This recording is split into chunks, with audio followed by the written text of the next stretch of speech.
Corporate media is often criticized for only going after the spectacular shots and the superficial stories and not bothering with the issues raised by demonstrators. Truth is, they don't even get the good shots.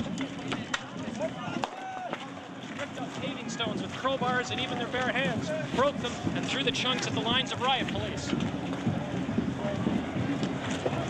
Get the fuck out of here.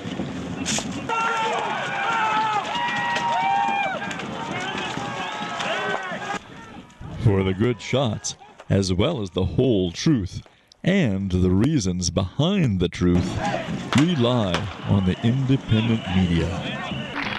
We don't want to fight anymore, but if we have to fight again, it'll be to take these steps.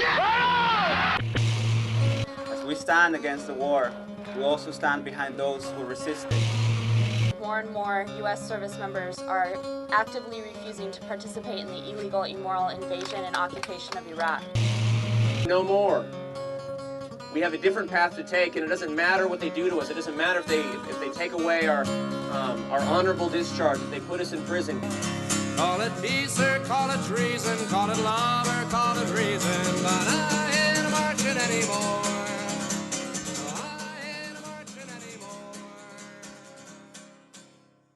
I'm Harvey Tharp. I was in the Navy, and I was the projects officer for Kirkuk, Iraq from October of '03 to March of '04. I was responsible for the reconstruction of the entire province of Kirkuk and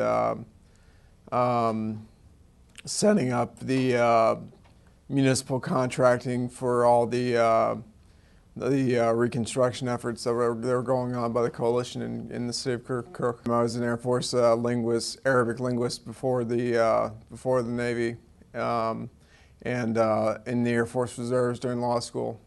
I joined in 2000 after I got out of law school. I was a judge advocate. They were grabbing at anybody who had ever studied Arabic before, so they raided the Navy Staff Corps. So I went over to Iraq with a Navy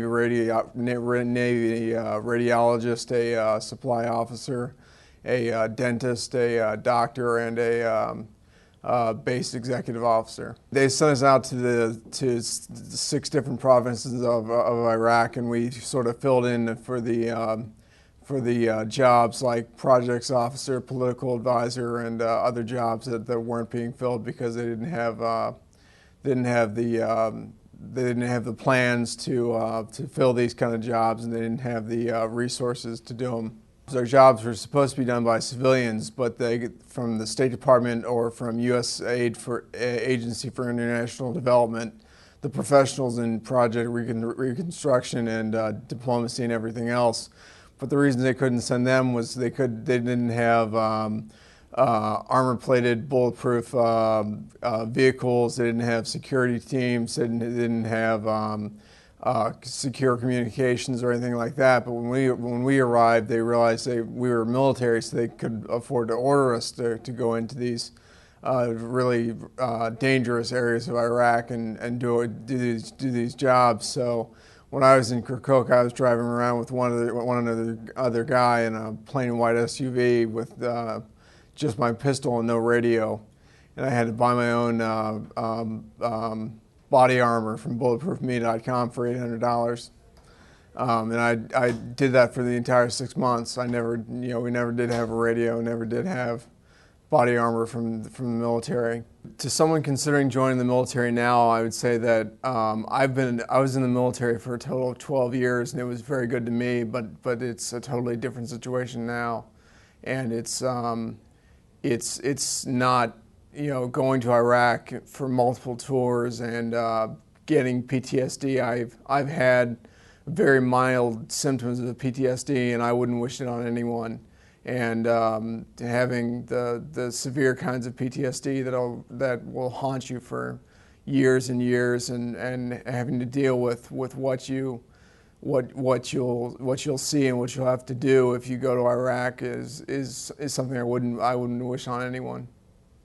I was there 6 months and I volunteered to stay, but the Navy wanted me to transfer to from being a judge advocate to naval intelligence. They had too many judge advocates and they needed intel officers, and with my experience in Iraq and some knowledge of Arabic, they wanted me for signals intelligence. Over there the first time, I didn't give a thought to refusing to go at all, and it would have seemed to me like physical cowardice for me to refuse to go when I was called upon to go the first time. But once I went there and risked my life every day going outside the wire, outside the base, and in this a crazy situation in a plain white SUV with no radio and everything else.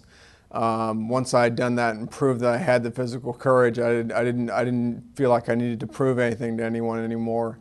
And so it became a question of moral courage to me once I realized that the war was wrong. Did I have the moral courage to stand up and say I won't be part of it anymore? I actually joined Iraq Veterans Against the War the summer after I got out of this, in the summer of 2004, only a few months after I returned from Iraq. I was probably the first active duty officer to join Iraq Veterans Against the War. It was a long process, and some of it was not finding weapons of mass destruction. All the reasons for our being there turning out to be false. The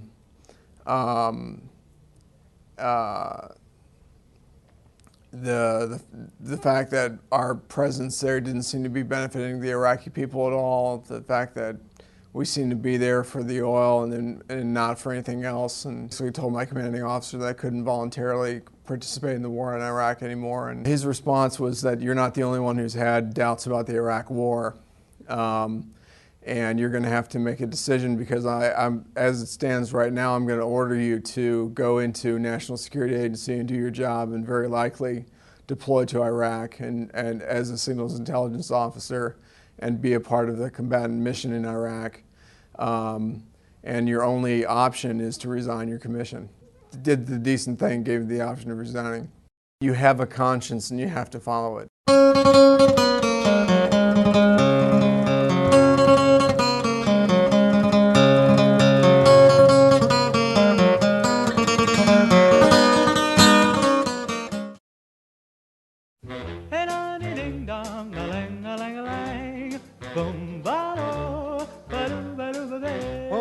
Life could be a dream if I could take you up in paradise up above.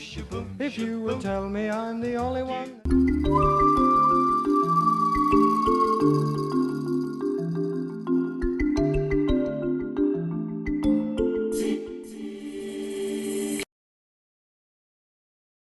It's very hard to explain. You can't explain. You can't just explain. It's too hard. And if it was you, how can you explain this? Because of the war? Yes. Do you have children? Oh, of course. How many children? I have 3. They with you? Only 1. The other 2? I don't know.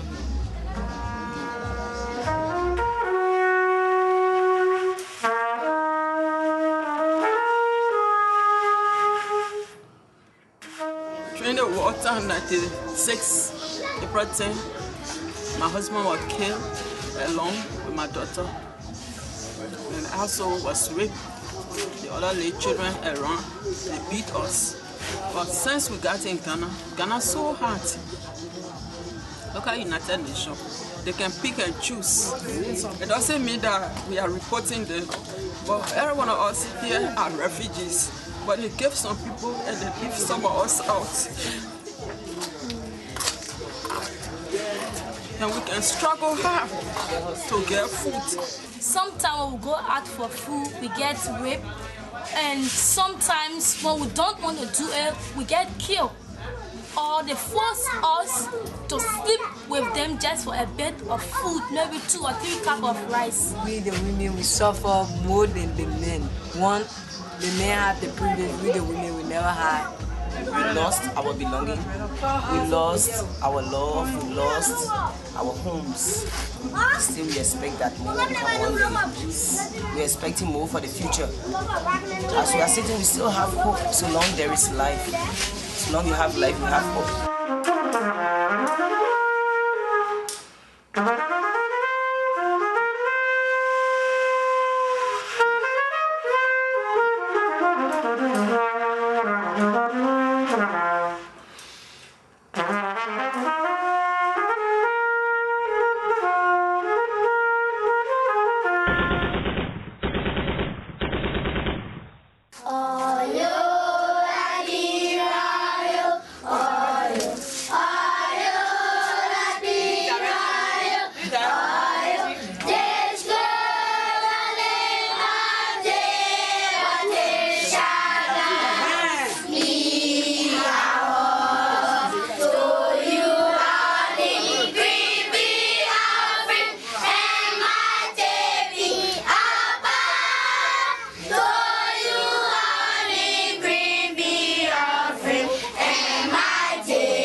Time we've been abandoned and left all by ourselves, managing on our own through the grace of God. We don't have flowing water, pump water. We don't have, good drinking water, and we don't have wells. We don't have toilets. The toilets, we have to pay 1,000 or 500 to go to the toilet, and it's not even hygienic-wise, it's not healthy because the place is packed. There is no way to ease yourself, and even at a late hour where we usually go in an open air place they call golf, to easing ourselves at the hour 1, 2, 3, 4 o'clock in the morning, when your daughter want to go to the latrine, she can't go because you don't have anybody protecting you. Jesus is not going to come down to, like, a manna won't be dropping from the sky. So we have to work, we have to make guidance. In these days, you said that you are God, that you have all power. You say you're in control. You kept on deceiving us. You took everything away from us, even demanding our lives. Oh, but we got a message for you, that now we know the way, the truth, and the life. Oh, so there's no way, no way, no way, no way. Satan, you cannot hurt us this time. No, no way, no way, no way, no way. You cannot hurt us this time. Without marriage, without the wedding band, there is no respect in this Butuburon camp, especially when you got character like me, because it's something that leads to something. After your misfortunes, your displacement, your integration and rearrangements, your brain is completely damaged. You don't know how to compose yourself. You don't know where to go, only God. And praise God, some of us has been praying to go to school. Some of us has been trying to give our children hope, because if you make so many promises to the children that you cannot fulfill, you might end up eating your taboo. You will do something that will lead to your disgrace, that your children might not even listen to you, and things will start falling apart. And those of us who will be going home, Ellen Johnson Sally said, when you come, you should show me what you have achieved in exile.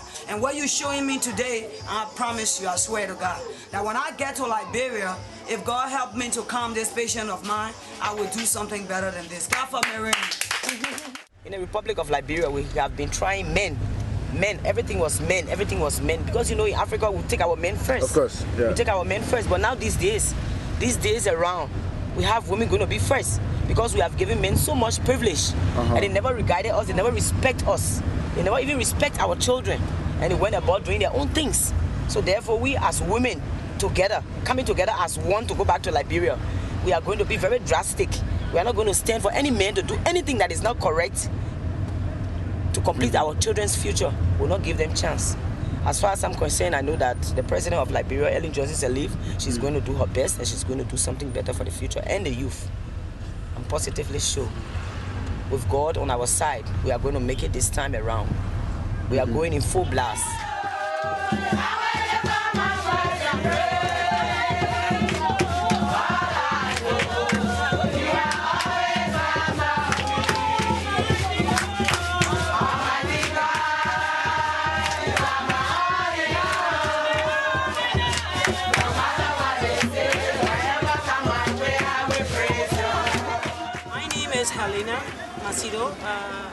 I happen to be the mobilizer of the women together as one here on Butuburan refugee camp.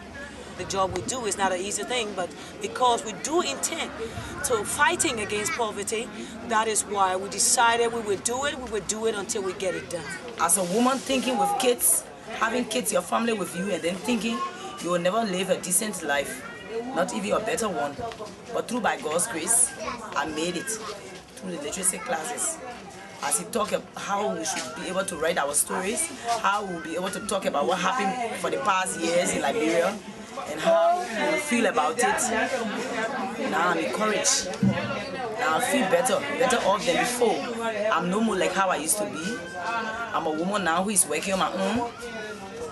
I can do things. I can sew.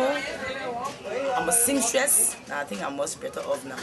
I can sit, I'm happy as could be, as a mother and the mother of children. I'm very much happy that I live on the Liberian refugees camp. Now you come to the characters. The characters are the people in the story. And in this case, you are the major character, the chief character that we call the protagonist. And in this case, you are going to be the major character, so you are the narrator. Do you understand? You are the narrator. You are going to write your story in the first person, I. So, you are the main character.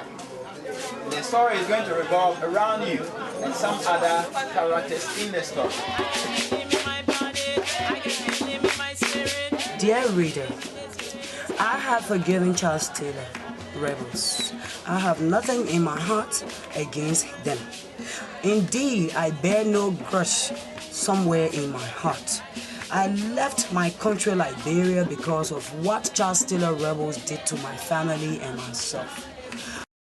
It begins in the year 1996, April 10, 2 days after my birthday. A group of Charles Taylor rebels attacked my house at New Georgia, Garnersville, and they shouted at us and said, those are the supporters of the late President Samuel K. Doe. Then they raised a song. He said, no more gange, we will treat you like a dog. If you say you don't want Jabba, we will treat you like a dog. Hey, if you want to say you don't want gange, we will treat you like a dog. See? So these are the kind of songs when they are ready to kill you, they will sing to telling you that you will perish. Taylor, our leader, after a song, they brought us outside and asked my husband to give them 6 feet. After that, without wasting time, they shot him in the head and he dropped dead. They told me not to cry or move, but all my body was shaking. I have forgiven them. To my surprise, one of them pushed me down and he got on top of me and raped me. I am writing this letter with tears that I cannot control. After they finished, they helped me to stand on my feet, helplessly, dirty up and naked. I said helplessly, dirty up and naked. Then I heard one of my daughters crying, Mama, they have killed me. Oh, but the rebels stopped me again from reaching to her. As I was looking on, she went down slowly on her knees and she dropped dead. My tears began to wet my face up to this day. I am a wet-faced widow. The rebels did not stop there, but they began to say they will beat my other children and myself to death. But because God can't sleep, He sent some Eskimos to save us, and the rebels ran away, leaving the 2 dead bodies behind. On May 1996, they put us on a boat, and we reached in Ghana, May 3rd, 1996. This is how I survived the Liberian Civil War. No matter what you're going through, take heed, follow his footsteps, and you will be what you want to be. The illiteracy class has made me to read and write today. And I'm going to read so you will know that how the illiterate class has made me how to read. This is my cat. I am going to school. I like to go to school. I thank God that the people who killed him, they make us to learn more things about illiteracy class. I thank God. If you don't know how to read, it's some of us who do have the book. I will share with one book with 2 persons who will be the reader and one will be the translator. If you don't know how to read and write, we will have eloquent people who will help you. There is no ending to education. There is no shyness in education. I thank you.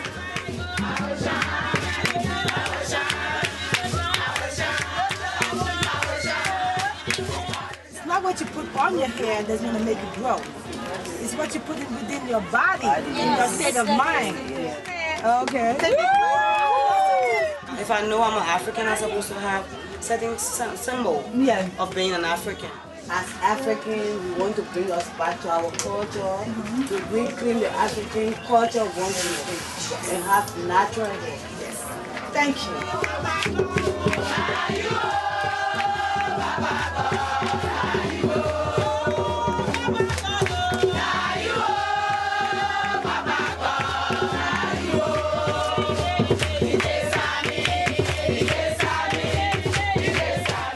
Something that we can actually make money with.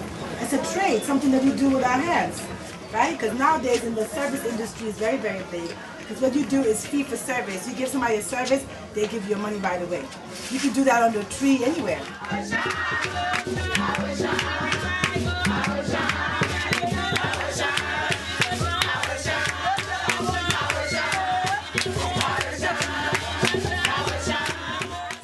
Friday, I don't sleep because I want to come to class on Saturday morning. So by 6, I wake up, take my bath.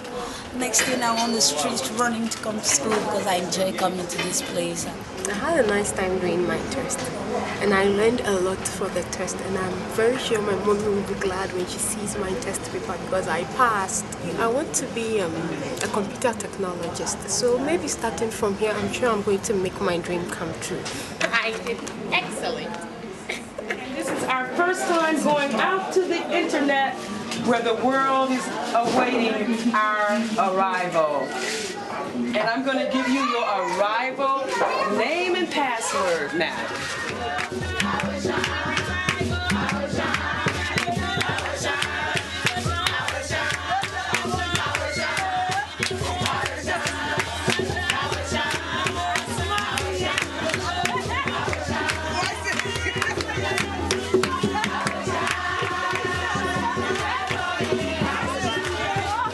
Make arrangements for it to be sold overseas. I have my kids here, but I only receive only 2 buckets of food ration, which is about 18 kilos.